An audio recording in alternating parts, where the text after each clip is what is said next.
This is a Paulk Total Station 2 sketch update. Hi, I'm Ron Paulk, and thanks for dropping into the digital smart wood shop.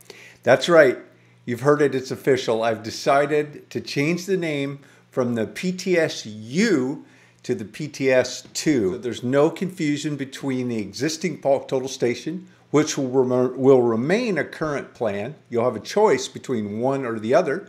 Just like I found out with the awesome rolling toolbox, I was going to take those plans down after I released Smart, the small mobile awesome rolling toolbox.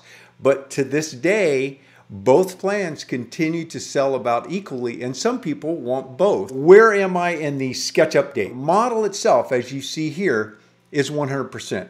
I have it where it is and how I would build it if I were to build it today. Everything else to do with the bench, every nut, screw, bolt, piece of wood, whatever, straps, buckles, they're completely in this model and represented. Every part and piece that I need to build the Paulk Total Station 2 is here in this model. And I copied the exploded version over here.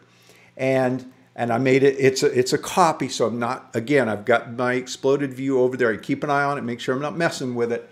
And then I started taking it apart. So what I've done is I have created these representation rectangles. These are 1200 millimeter by 2400 millimeter or 4x8. And I've color coded them for thickness. So I've got, these are 12 millimeter, these are 18 millimeter. And then the purple one over here is just a surface area that I'm putting all of the hardware on as I go.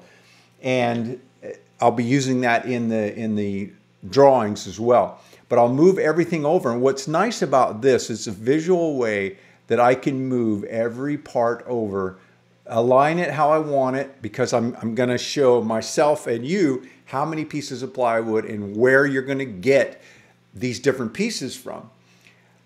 Once I'm all done, and of course this is 18 millimeters, so the 18 stuff goes there, the 12 goes here. Once I've got everything laid out, and then I've got all the screws and the hardware, and it's kind of interesting, you see all these screws floating around in space.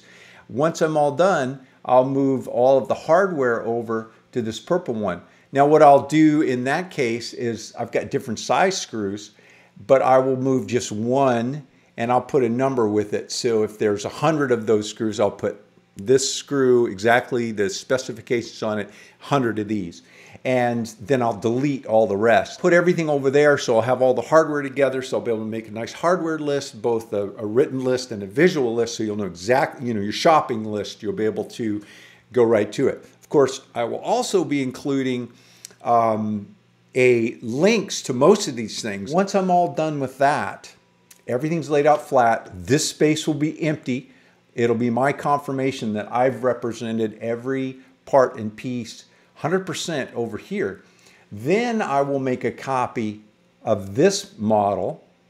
Keep an eye on this one after it's all done to make sure I'm not messing with it. And then I will take it apart and I'll create a 12 millimeter page. I'll create an 18 millimeter page separately, and then a hardware page.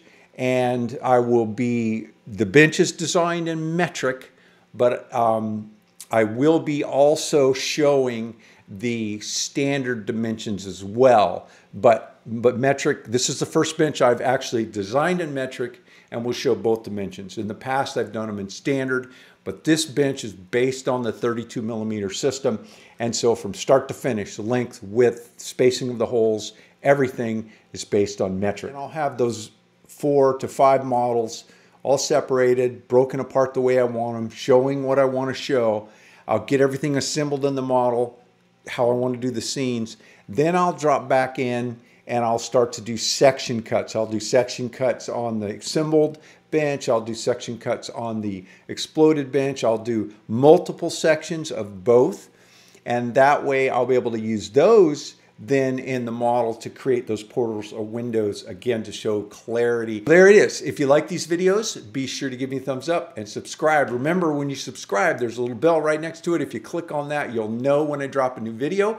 So you'll be notified when you go onto YouTube. Hey, Ron's dropped a new video. You can take a look at it. Also, remember to share the channel with others. Put it on any of your social media that you're using. Help me get out there in front of some more woodworkers, whether they're professionals or ones that just want to get into it. I try to cover, this is fairly complex for advanced carpenters, but I try to do it in such a way that even somebody getting started can give a good run at this. Also, if you want to support the channel, besides purchasing the plans, you can also use my Amazon store link and purchase the tools and materials that I personally use. Amazon will give you your same price they give you every day, but they'll share a little bit with us, and that helps support the channel without costing you any extra. Hey, thanks for dropping into the Digital Smart Woodshop. Have a great day.